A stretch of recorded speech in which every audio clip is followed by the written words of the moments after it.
सदन में संग्राम, आरक्षण पर गरमाया सदन, मंत्री और विधायक के बीच धक्का मुक्की। जिस सदन के गर्भगृह में जाते ही विधायक स्वयं निलंबित हो जाते हैं, शुक्रवार को उसी लोकतंत्र के मंदिर में दो नेताओं के बीच जमकर धक्का मुक्की हुई। अपने अनुशासन के लिए पहचानी जाने वाली छत्तीसगढ़ विधानसभा में माननीयों ने जमकर हंगामा किया। सत्र के दूसरे दिन आरक्षण पर अजय चंद्राकर और शिव डहरिया में तीखी बहस हुई और ये नोकझोंक हाथापाई तक जा पहुंची। भारतीय जनता पार्टी का चेहरा इसमें बेनकाब हो रहा है। वो पूरा प्रयास कर रहे हैं और यहाँ तक कि हाथापाई की नौबत में भी आ गए हैं कि आरक्षण को रोकने के लिए। लेकिन मुझे पूरा उम्मीद है कि हमारी सरकार इसको पारित कराने में सफल होगी। यहाँ आरक्षण विधेयक का विरोध 1.5 घंटे से लगभग कर रहे हैं और अगर हम उनके पास आरक्षण का विरोध नहीं करने की बात कर रहे हैं, सदन में हमारे साथ धक्का मुक्की की जा रही है। ये तो गुंडागर्दी है और ये आरक्षण विरोध हो रही है। किसी भी कीमत में हम लोग नहीं चलने देंगे। सदन में हुए हंगामे को लेकर कांग्रेस बीजेपी पर आरोप लगा रही है, तो वहीं बीजेपी का कहना है कि सदन के अंदर जो हुआ उसके लिए सरकार जिम्मेदार है। विपक्ष की आवाज को दबाने का प्रयास किया जाता है, लेकिन हम डरने वाले नहीं हैं। आज जो भी स्थिति हुई उसके जिम्मेदार श्री रविंद्र चौबे हैं और श्री भूपेश बघेल जी हैं। भूपेश बघेल जी ने कहा जाओ जाओ उधर करके, और लेजिस्लेशन फ्लोर मैनेजमेंट का मतलब यह है 5 लोगों को दिन भर ऐसे ऐसे करते रहना। लेजिस्लेशन या हमारी तकनीकी आपत्तियों से सरकार को तकलीफ हो रही है आजकल, और इसलिए उसका एकमात्र माध्यम है हल्ला गुल्ला करके पशु बहुमत के आधार पर हमारी आवाज को दबाने की कोशिश, जो हम होने नहीं देंगे। छत्तीसगढ़ में ये पहली बार है जब माननीयों ने सदन की गरिमा को तार तार किया हो। छत्तीसगढ़ विधानसभा में पहले कभी इस तरह की नौबत नहीं आई कि मंत्री और विधायक के बीच बहस मारपीट तक जा पहुंचे। खैर, ये हंगामा आरक्षण को लेकर हुआ, लेकिन सवाल ये है कि क्या जनता से जुड़े मुद्दों के बहाने सदन की गरिमा को ठेस पहुंचाना सही है? क्या इसका ख्याल माननीयों को नहीं रखना चाहिए? Bureau report, Bansal news, Raipur. नमस्कार, बंसल न्यूज देख रहे हैं आप। मैं हूं आपके साथ विजय कुमार पंड्या और छत्तीसगढ़ में आज का मुद्दा है शर्मिंदा हूं। छत्तीसगढ़ विधानसभा में आरक्षण के मुद्दे पर सदन में सत्ता पक्ष और विपक्ष के सदस्य के बीच हाथापाई की नौबत आ गई। मंत्री शिव कुमार डहरिया और बीजेपी के वरिष्ठ विधायक अजय चंद्राकर के बीच टकराव की स्थिति बन गई। मामला हाथापाई तक भी जा पहुंचा और इसी दौरान वरिष्ठ विधायकों ने बीच बचाव किया। अब सवाल यही है कि क्या सदन में माननीयों के इस व्यवहार को उचित ठहराया जा सकता है? क्या कहेंगे आप? पहले तो मैं माननीयों के उन पार्टियों के प्रवक्ताओं से जान लेता हूं कितना ठीक हुआ या ये ठीक नहीं हुआ, या आने वाले समय में इससे भी क्या बदतर स्थिति हम बाकी जगह देखने वाले हैं, या फिर इससे कोई सबक लेने वाले हैं। शुरुआत करते हैं। वंदना राजपूत जी, प्रवक्ता है कांग्रेस के, हमारे साथ जुड़ रही हैं। वंदना जी, स्वागत है आपका। लक्ष्मी वर्मा जी, प्रदेश उपाध्यक्ष हैं बीजेपी की, आपका भी स्वागत। और राम अवतार तिवारी जी, वरिष्ठ पत्रकार हैं, कई तरह के एक्शन रिएक्शन उन्होंने देखे हैं, और मैं ये समझता हूं कि राम अवतार जी, आपकी पत्रकारिता के आगे मेरी पत्रकारिता थोड़ी सी मिनी है, छोटी है, क्योंकि एक्सपीरियंस आपका ज़्यादा है। तो कम से कम मैं ये समझता हूँ कि इससे पहले भी आपने कई ऐसे चीज़ें देखी हैं, कहीं किसी को भागते हुए, किसी को टेबल के नीचे जाते हुए, तो कहीं मारपीट के। तो सदन के अंदर तो ये पहला वाकया है, लेकिन कम से कम इससे कुछ सीख ज़रूर लें, क्योंकि ये आपको जो वो युवा नेता होते हैं ना, आपके कहने पर बिल्कुल थोड़ी सी बड़ी हुई दाढ़ी और बेहतरीन बुलेट वाली गाड़ी पर बैठकर आपका झंडा लिए घूमते हैं, उनको आप क्या सिखा रहे हैं?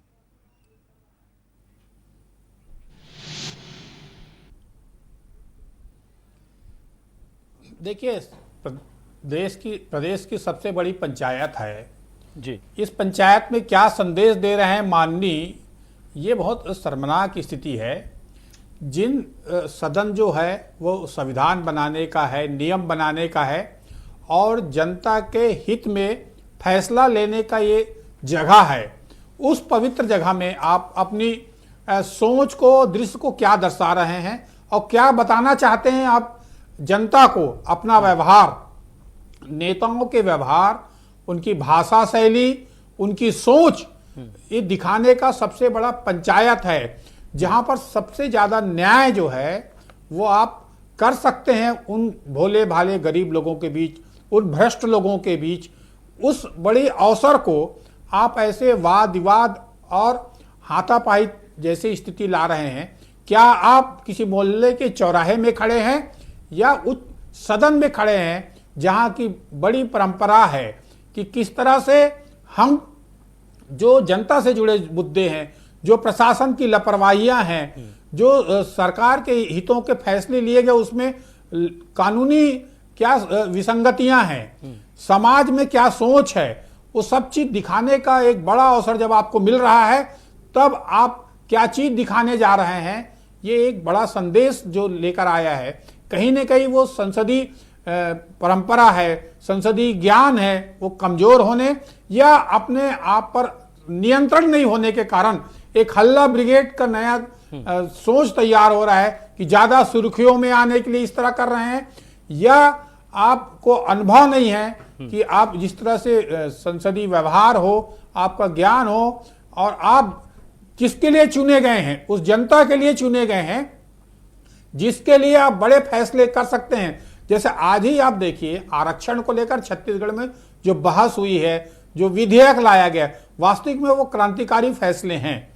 उस तरह से क्रांतिकारी फैसले लेने का समय है, उस तरह के फैसले लेके समाज के सबसे निचले दबके हैं, जरूरतमंद है, उसको आप न्याय देने का कानून नियम बनाइए, उस पर बहस करिए, विसंगतियों को आप सामने लाइए। तो आप क्या करने जा रहे हैं, किस तरह का व्यवहार करने जा रहे हैं, और अंततः इसका क्या संदेश जा रहा है उन आम आदमियों के बीच कि राजनीतिक दल के लोग किस तरह से व्यवहार करते हैं, किस तरह के सोच है, और राजनीति में कौन आ रहा है। और ये सब चीज एक बड़ा संदेश, जो गलत संदेश जा रहा है, उस संदेश को रोकने की जरूरत है कि समाज में आप एक उच्च परंपरा, एक आपको आइकान, नेताओं का आइकान माना जाता है, वैसा बनिए आप जो अभी तक अटल बिहारी वाजपेयी को जो बेहतर भाषण से एक सरकार ला दिए थे, उनके जब एक सीट से सरकार चली गई, उसके अंतिम भाषण दिया, उस भाषण में ऐसी बातों को, ऐसी भावनाओं को उन्होंने जनता के बीच टीवी के माध्यम से दिखाया। उसके बाद एक उनके पक्ष में एक माहौल गया कि एक अच्छे अवसर, एक अच्छे आदमी को सत्ता में रहने का अवसर नहीं दिया गया, एक संदेश गया, और उन्होंने इस अवसर को बेहतर तरीके से भुनाया कि जनता को क्या संदेश दें। तो ये आप अपने नेताओं से ये सीखने का अवसर है, उसमें आप क्या करने जा रहे हैं। वाकई। और मैं वंदना जी आपसे पूछना चाहता हूं बड़े अदब के साथ कि राम अवतार तिवारी जी छत्तीसगढ़ में लंबे समय से पत्रकारिता कर रहे हैं, ये सब बातें जो वो कह रहे हैं, ये संसदीय परंपरा, संसदीय ज्ञान, संसदीय अनुशासन, ये सिर्फ ये वो बड़े बड़े शब्द हैं जो हम सिर्फ और सिर्फ टीवी पर बोलते हैं, या जीवन में भी इनका कोई औचित्य बचा है?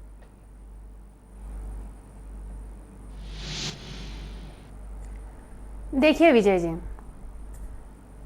अगर हम छत्तीसगढ़ की बात करते हैं तो आप देखते हैं कि छत्तीसगढ़ के जो मुख्यमंत्री है माननीय भूपेश बघेल जी बहुत ही संवेदनशील है, और एक मुखिया होने के नाते वो हर वर्ग को लेकर के चिंतित रहते हैं और हर वर्ग को लेकर के वो काम करते हैं। जब से आरक्षण का मुद्दा आया है, या जब से हाई कोर्ट ने आरक्षण को जो 58% को रद्द किया है, तब से माननीय मुख्यमंत्री जी ने सिर्फ एक ही बात कही है। उन्होंने ये कहा कि हम 32% आरक्षण के लिए भरसक प्रयास करेंगे और हमसे जो हो पाएगा वो हम करेंगे। इसी चीज को आगे बढ़ाते हुए आप देखेंगे कि 2 दिन का विशेष सत्र बुलाया, और विशेष सत्र बुलाने के बाद वो जब ये पटल पर रखने वाले थे, वैसे में ही विपक्षी दल के नेताओं ने हंगामा किया। अरे आप लोग की अगर मंशा है कि सभी वर्गों को उनके हितों के लिए आरक्षण मिले, तो आप हंगामा क्यों कर रहे हैं? ये वाकई में बहुत एक शर्मसार घटना है, और सिर्फ ये छत्तीसगढ़ की बात नहीं है। विजय जी, मैं आपको एक उधर भी आपका ध्यान ले जाना चाहूंगी कि कुछ दिन पहले दिल्ली के जो संसद में हुआ था, माननीय जो हमारी फूलोदेवी नेताम है, राज्यसभा सांसद, उनके साथ क्या व्यवहार हुआ था। तो इन लोग की जो गरिमा को तार तार करने वाले की, इन लोग के जो नस्ल में है, और इन लोग हमेशा जो गरिमा को तार तार करने का काम करते हैं। सिर्फ छत्तीसगढ़ की बात नहीं है, जहां जहां इनको लगता है कि हमको जनहित में काम नहीं करना है, हम जनहित को नुकसान पहुंचाना है, तो इन लोग का ये अमानवीय चेहरा सबके सामने में आता है। दूसरी बात, इन लोग बहुत कोशिश किए, बहुत हंगामा किए कि हम 76% जो आरक्षण है उसको लाने नहीं देंगे, लेकिन विपक्षी दल के जो बल है वो बहुत ही कम है। वो चाह करके बीच में अड़चन पैदा नहीं किए, बहुत चाह रहे थे कि यहाँ पर बाधा डाले, दिन भर हंगामा किए, लेकिन वो जो 76% जो आरक्षण है उनको वो बाधा डालने में वो असफल हो गए। और तीसरी बात आप देखेंगे कि हमेशा आदिवासी की बात करते हैं, आरक्षण की बात करते हैं। लंबा समय आपका भी विपक्ष में रहा है, सदन में आप लोगों ने भी हंगामा किया है, विपक्ष में आप भी रहे हैं, जनता के मुद्दे आप भी जोर शोर से उठाते रहे हैं, तब तो ऐसी स्थिति नहीं बनी। वही बताने चाह रही विजय जी कि हम अनुशासन पे रहते हैं और अनुशासन का पालन करते हैं, क्योंकि जो संसद होता है, चाहे आप विधानसभा सत्र में देखें, चाहे दिल्ली की बात करें, वहाँ पे सारी जो जनता की निगाहें टिकी, कांग्रेस अनुशासन में रहती है, अनुशासन में रहना चाहती है और वो हमेशा से वही काम करती। क्यों उग्र कर रहे हैं आप उनको? ये सीधे आरोप है आप पे। लक्ष्मी जी, आवाज मिल रही है आपको? हाँ, आवाज अब आ रही है जी, बताएं। हेलो जी जी, आप अपनी बात रखिए अगर आपने सवाल सुन लिया है तो। अभी वंदना जी अभी बात रख रही थी, देखिए कांग्रेस जो है आज विधानसभा में इनके मुख्यमंत्री हैं, इनके अध्यक्ष हैं, और विधानसभा की गरिमा को बनाए रखना उनका नैतिक दायित्व है। लेजिस्लेटिव असेंबली जो है प्रदेश की, उसकी अपनी गरिमा है और उसमें विपक्ष को अपनी बात रखने का पूरा अधिकार है। अगर कोई विधेयक लाते हैं और उसमें अगर विपक्ष चर्चा करना चाहती है तो उसमें विरोधाभास करके अगर कोई मंत्री उसको बाधित करता है, चर्चा किस तरह की चाहती है? बीजेपी चर्चा किस तरह की चाहती है? हाथापाई से चाहती है या बातचीत से चाहती है, धक्का मुक्की से चाहती है? देखिए कोई हाथापाई से नहीं चाहती है।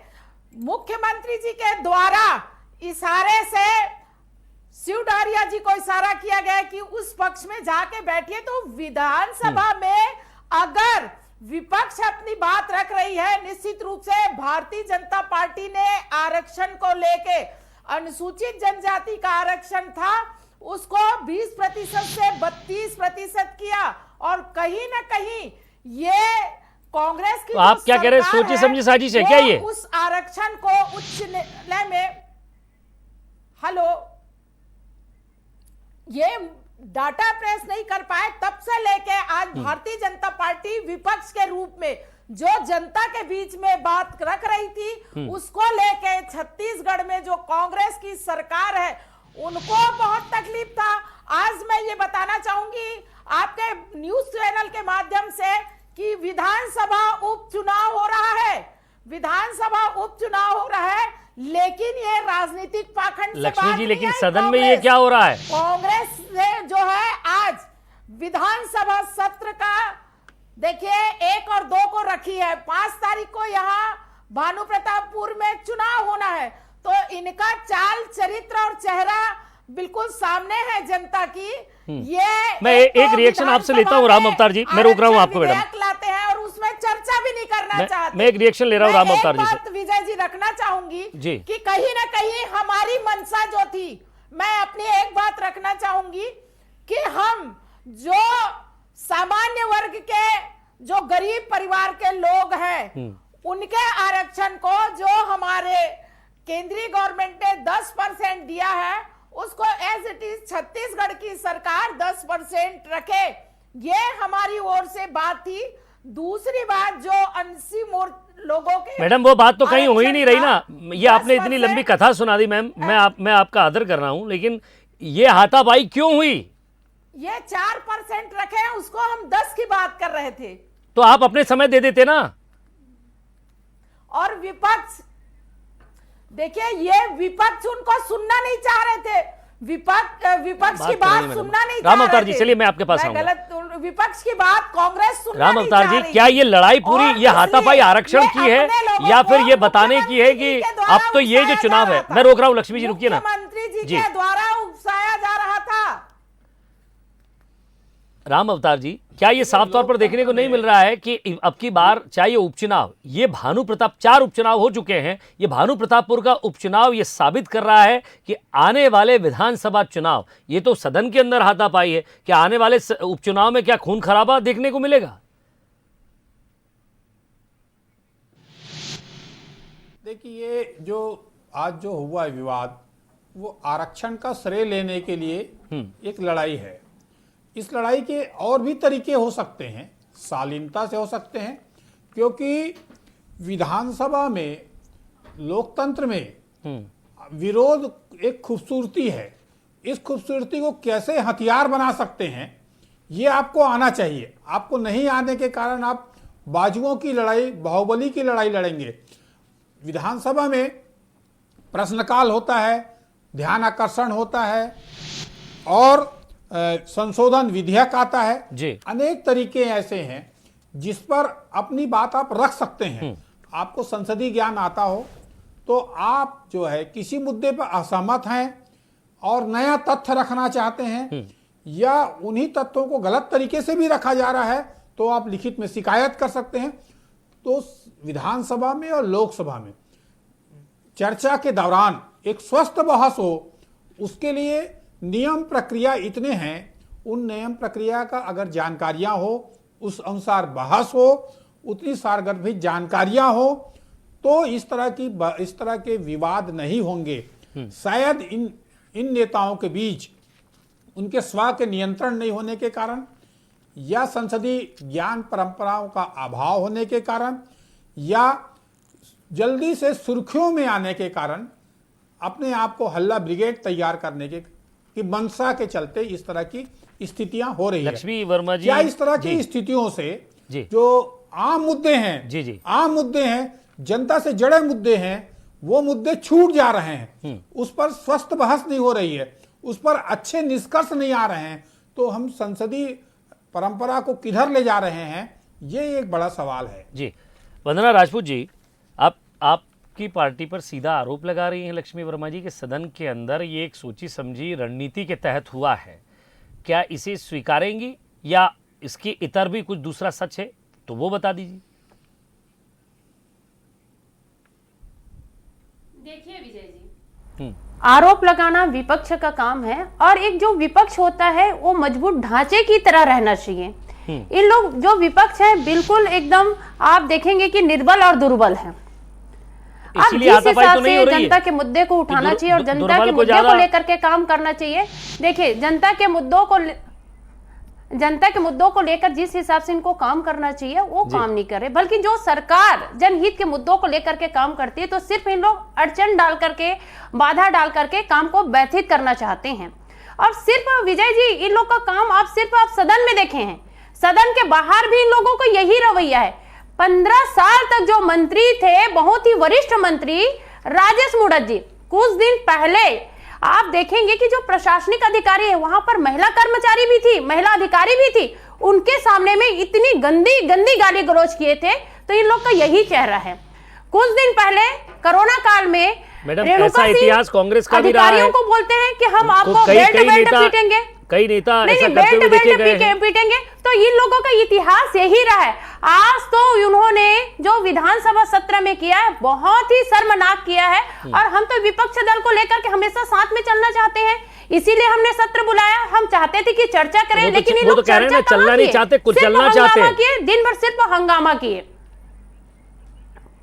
बिल्कुल चलना नहीं चाहते। इन लोग चाहते ही नहीं है कि आरक्षण आए और सभी हितों का यहाँ पर भला हो। इन लोग कभी नहीं चाहे। आरक्षण की नहीं करूंगा, क्योंकि सदन की गरिमा जिस तरह से तार-तार हुई है, पार्टी कोई सी भी हो, किसकी वजह से। लक्ष्मी वर्मा जी, बहुत कम शब्दों में बताइएगा, राम अवतार जी के पास जाऊंगा। क्या आपको लग रहा है कि सदन के अंदर और बाहर एक तीखी बहस होने लगी है आजकल? बयान जो है वो सीधे बयान अपने स्तर खो चुके हैं, भाषा अपना स्तर खो चुकी है। मुख्यमंत्री, पूर्व मुख्यमंत्री के बीच जिस तरह की तल्खियां हमने देखी हैं, ट्विटर पर देखी हैं, उस स्तर पर अगर इस तरह की तल्खियां देखी जाएंगी तो नीचे शायद हाथापाई की नौबत आ ही जाएगी, ऐसा प्रतीत हो रहा है। देखिए, ये सदन है और इसमें जो हाथापाई की जो बात कर रहे हैं, कहीं ना कहीं तीखी नोक-झोंक बातों को लेके हो जाती है। ये एक हम बहुत ही सम्माननीय सदन है प्रदेश के लिए, और वहां पे जो लोग भी चुन के आए हैं वो आम जनता के लिए वो एक आईना होते हैं। तो निश्चित रूप से एक मर्यादित आचरण के साथ में अपनी बात को रखना चाहिए, लेकिन साथ साथ सत्ता पक्ष की ये जिम्मेदारी होती है। और ये सदन में विपक्ष की जो बात है, वंदना जी अगर आपको बोलना है तो आप ही बोलिए, मैं नहीं बोलूंगी। लोग बहला गए हैं, वाकई में देखो ये लोग सत्ता के लिए छटपटा रहे हैं, इसीलिए जिस तरह से हरकत कर रहे हैं। आप मानिएगा जिस तरह से विधानसभा सत्र में हुआ, बहुत ही छत्तीसगढ़ के लिए कलंक है। इसको जनता देख रही है और इन लोग के चेहरा से उनका नकाब सामने आ गया है। और ये उपचुनाव के माध्यम से 5वीं जो चुनाव हो रही है उपचुनाव, इनमें भी उन लोगों को करारी शिकस्त खानी पड़ेगी। ये लोग जितना चिल्लाने से जनता समझ चुकी है और इनको बताएगी कि होता क्या है। आप देखेंगे कि आने वाले साल में सिर्फ आप जनता को 14 से भी कम सीट में 4 साल में आपने वादा तो पूरा किया नहीं, और अगर जनता के सरोकार से जुड़ी रहती लक्ष्मी जी, तो आपको पता चलता है कि कांग्रेस ने 90% वादा पूरा कर लिया। आप लोग तो जमीनी स्तर पर जाते ही नहीं है, सिर्फ हवाई उड़ाते हो। तो आप लोगों को जनता के सरोकार से कोई मतलब नहीं है। आप लोग सत्ता पाने के लिए किसी राजगीर से राम अवतार तिवारी जी, मैं रोक रहा हूँ आप दोनों को मैडम। सम्माननीय दोनों वंदना जी और लक्ष्मी जी, आप दोनों को रोक रहा हूँ। राम अवतार तिवारी जी, एक सवाल आपसे है, क्योंकि बहुत पहले कविता लिखी थी मैंने, और मैं कोई कविता सुनाने के लिए नहीं बैठा हूँ यहाँ, लेकिन मुझे कुछ पंक्तियाँ याद आ गई, इसलिए आपसे कह रहा हूँ। मेरी आंखें देखती है दो दुनिया, कैमरे के इस पार भी और कैमरे के उस पार भी। शायद वही आंखें आपकी भी है और वही आंखें आपकी भी देखती हैं। आपके विचार जानना चाहूँगा। देखिए, आम जनता के टैक्स की गाढ़ी कमाई से विधानसभा चल रही है जी। लाखों रुपया इसमें खर्च हो रहे हैं जनता के, और जनता के पैसे का किस तरह से हम सार्थक उपयोग कर सकते हैं, इस दिशा में विधानसभा प्रदेश की सबसे बड़ी पंचायत, प्रदेश की सबसे शक्तिशाली जगह का इस तरह अगर उपयोग होने लगे तो निश्चित तौर पर राजनीति का भी, संसदीय परंपराओं का भी और आम जनता की टैक्स की गाढ़ी कमाई का भी दुरुपयोग हो रहा है। इसको रोकने की जरूरत है। मैंने छत्तीसगढ़ विधानसभा के पहले सत्र से आज तक देखा, इस दौरान जो एक नई नई परंपरा यहाँ बनाते हैं, यहाँ संसदीय ज्ञान से भरा हुआ सदस्य है भी, वो सदस्य लगातार उस पर सार्थक बहस करते हैं। इस तरह की चर्चा होगी तो निश्चित तौर पर प्रशासन में अच्छा संदेश जाएगा, अधिकारियों में अच्छा संदेश जाएगा, आम जनता के बीच अच्छा संदेश जाएगा और संसदीय परंपरा का विकास होगा, संसदीय ज्ञान का विकास होगा और लोगों के बीच महत्व बढ़ेगा। तो इस दिशा में अगर बहस हो, इस दिशा में सार्थक बहस हो, अपने आप को उस तरह बनाने की जरूरत है। विधानसभा में नए सदस्य जो चुनकर आते हैं या पुराने सदस्य हैं, उन सबको एक संसदीय आचरण के तहत जनता के हित के लिए अच्छी सार्थक बहस और आंकड़ों के साथ, तथ्यों के साथ बहस करने की जगह है। वहां पर हम बाहुबली का उपयोग जिस तरह करते हैं अपने आप को जीतने के लिए, वो करने का जगह नहीं है। तो मैं ये कहता हूं कि आज जो आरक्षण के मुद्दे पर एक बहस हुई है, उन समाज के दलित, शोषित, पीड़ित उन वर्गों पर सार्थक बहस के दौरान ये अगर रोक पाते तो ज्यादा अच्छा होता। आज हालांकि विधानसभा में कई वरिष्ठ विधायकों ने इस तरह की बातों पर नाराजगी जाहिर की कि जिस तरह सदस्यों ने किया, उनके बीच भी गलत संदेश गया और यहां तक कहा कि आज एक काला दिन था संसदीय इतिहास में छत्तीसगढ़ के।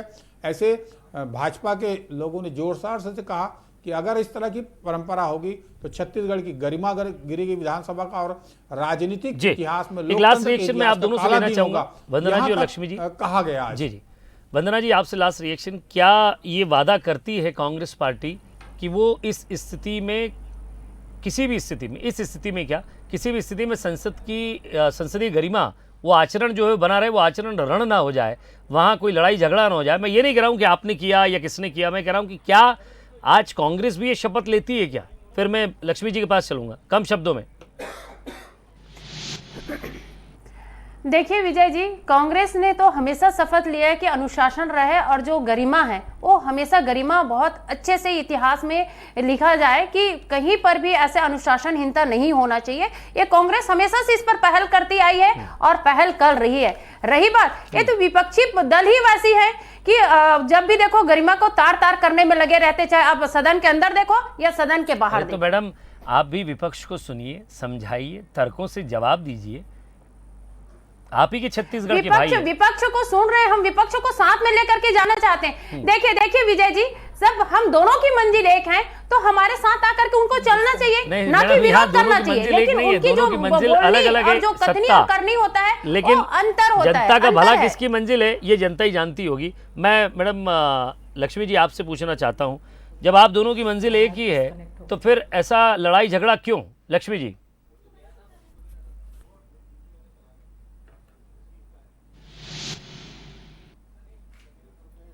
लक्ष्मी जी आपको आवाज मिल रही है? हेलो, वंदना जी अभी कह रही थी 15 साल भारतीय जनता पार्टी ने भी यहाँ शासन किया है और जिस ढंग से सदन की कार्यवाही चलाई है वो देखी है। विपक्ष में रहते हुए कांग्रेस को आज जो यहाँ पे संसद में विधानसभा के अंदर जो परिस्थितियां पैदा हुई, निश्चित रूप से ये जिम्मेदारी बनती है एक मुख्यमंत्री होने के नाते। और एक आप अगर सुनना नहीं चाहती, देखिए विपक्ष की नहीं कांग्रेस की भी जिम्मेदारी है। वाकई दोनों की जिम्मेदारी है और मैं ये समझता हूँ दोनों ही दलों की जिम्मेदारी है कि ये संसद की गरिमा बनी रहे, ये संसदीय गरिमा या आचरण उसका बना रहे, वापस ऐसी स्थिति ना हो। इसमें सभी का सहयोग चाहिए, पक्ष का भी विपक्ष का भी। बहुत बहुत शुक्रिया आप तीनों का हमारे साथ जुड़ने के लिए और बातचीत के लिए। नमस्कार।